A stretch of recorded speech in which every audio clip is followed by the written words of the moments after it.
오늘 이 아침에도 하나님의 말씀을 사모하여 기도의 자리에 나오신 모든 성도님들을 환영하고 축복합니다. 이 시간 우리에게 주신 하나님의 말씀은 사무엘상 16장 1절부터 23절까지 말씀입니다. 여호와께서 사무엘에게 이르시되 내가 이미 사울을 버려 이스라엘 왕이 되지 못하게 하였거늘 내가 그를 위하여 언제까지 슬퍼하겠느냐. 너는 뿔에 기름을 채워 가지고 가라. 내가 너를 베들레헴 사람 이새에게로 보내리니 이는 내가 그의 아들 중에서 한 왕을 보았느니라 하시는지라. 사무엘이 이르되 내가 어찌 갈 수 있으리이까. 사울이 들으면 나를 죽이리이다 하니 여호와께서 이르시되 너는 암송아지를 끌고 가서 말하기를 내가 여호와께 제사를 드리러 왔다 하고 이새를 제사에 청하라. 내가 내게 행할 일을 가르치리니 내가 내게 알게 하는 자에게 나를 위하여 기름을 부을지니라. 사무엘이 여호와의 말씀대로 행하여 베들레헴에 이르매 성읍 장로들이 떨며 그를 영접하여 이르되 평강을 위하여 오시나이까. 이르되 평강을 위함이니라. 내가 여호와께 제사하러 왔으니 스스로 성결하게 하고 와서 나와 함께 제사하자 하고 이새와 그의 아들들을 성결하게 하고 제사에 청하니라. 그들이 오매 사무엘이 엘리압을 보고 마음에 이르기를 여호와의 기름 부으실 자가 과연 주님 앞에 있도다 하였더니 여호와께서 사무엘에게 이르시되 그의 용모와 키를 보지 말라. 내가 이미 그를 버렸노라. 내가 보는 것은 사람과 같지 아니하니 사람은 외모를 보거니와 나 여호와는 중심을 보느니라 하시더라. 이새가 아비나답을 불러 사무엘 앞을 지나가게 하매 사무엘이 이르되 이도 여호와께서 택하지 아니하셨느니라 하니 이새가 산마로 지나게 하매 사무엘이 이르되 이도 여호와께서 택하지 아니하셨느니라 하니라. 이새가 그의 아들 7을 다 사무엘 앞으로 지나가게 하나 사무엘이 이새에게 이르되 여호와께서 이들을 택하지 아니하셨느니라 하고 또 사무엘이 이새에게 이르되 내 아들들이 다 여기 있느냐. 이새가 이르되 아직 막내가 남았는데 그는 양을 지키나이다. 사무엘이 이새에게 이르되 사람을 보내어 그를 데려오라. 그가 여기 오기까지는 우리가 식사 자리에 앉지 아니하겠노라. 이에 사람을 보내어 그를 데려오매 그의 빛이 붉고 눈이 빼어나고 얼굴이 아름답더라. 여호와께서 이르시되 이가 그니 일어나 기름을 부으라 하시는지라. 사무엘이 기름 뿔병을 가져다가 그의 형제 중에서 그에게 부었더니 이날 이후로 다윗이 여호와의 영에게 크게 감동되니라. 사무엘이 떠나서 라마로 가니라. 여호와의 영이 사울에게서 떠나고 여호와께서 부리시는 악령이 그를 번뇌하게 한지라. 사울의 신하들이 그에게 이르되 보소서 하나님께서 부리시는 악령이 왕을 번뇌하게 하온즉 원하건대 우리 주께서는 당신 앞에서 모시는 신하들에게 명령하여 수금을 잘 타는 사람을 구하게 하소서. 하나님께서 부리시는 악령이 왕에게 이를 때에 그가 손으로 타면 왕이 나으시리이다 하는지라. 사울이 신하에게 이르되 나를 위하여 잘 타는 사람을 구하여 내게로 데려오라 하니 소년 중 한 사람이 대답하여 이르되 내가 베들레헴 사람 이새의 아들을 본즉 수금을 탈 줄 알고 용기와 무용과 구변이 있는 준수한 자라. 여호와께서 그와 함께 계시더이다 하더라.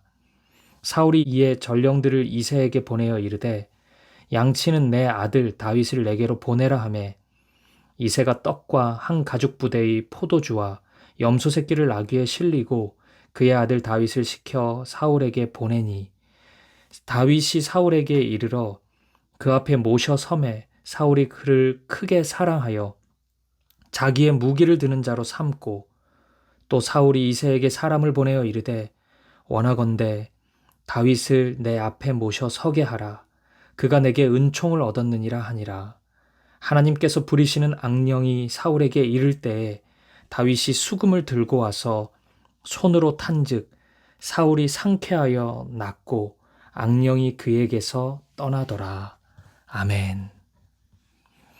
오늘 본문은 사울을 버리신 하나님께서 사울 뒤를 이을 새 왕을 준비하시는 모습을 소개합니다. 사무엘은 사울이 하나님을 떠난 것에 대해 무척이나 가슴 아파했지만 하나님의 마음은 이미 사울을 떠난 상황이었습니다. 본문 2절을 보면 사무엘이 사울이 나를 죽일 수도 있다고 고백하는데, 이는 사울의 교만함이 무서운 폭력성으로 번져 있음을 암시하는 말씀입니다. 사울은 여차하면 사무엘까지 죽일 수 있는 폭군이 되어버린 것입니다. 결국 사무엘은 하나님의 명령을 따라 새 왕을 찾아 베들레헴 이새의 집으로 떠나게 됩니다.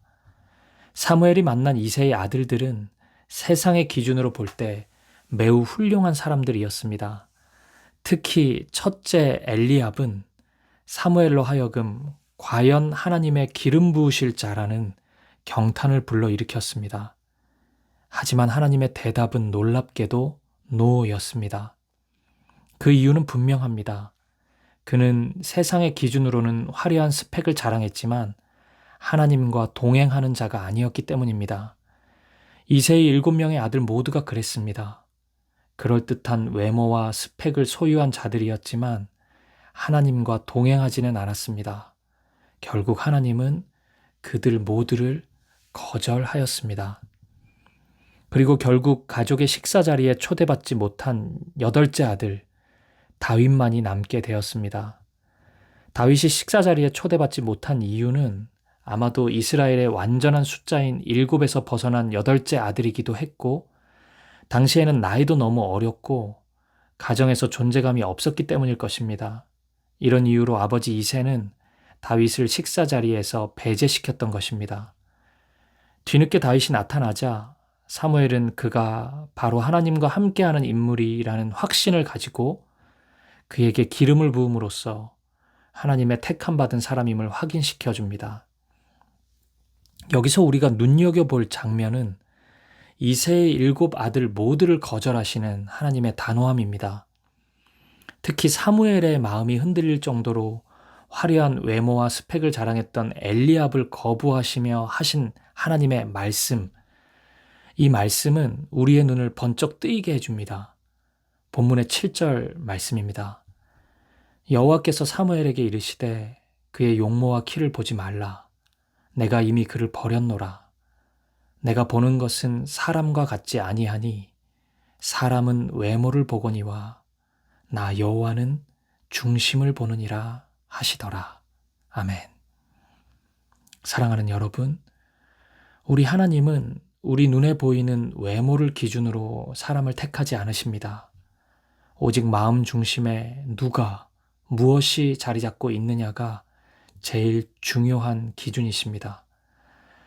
아무리 외모가 좋아도, 아무리 돈이 많아도, 아무리 학력이 좋아도, 아무리 스펙이 화려해도 하나님은 그것에 속지 않으십니다.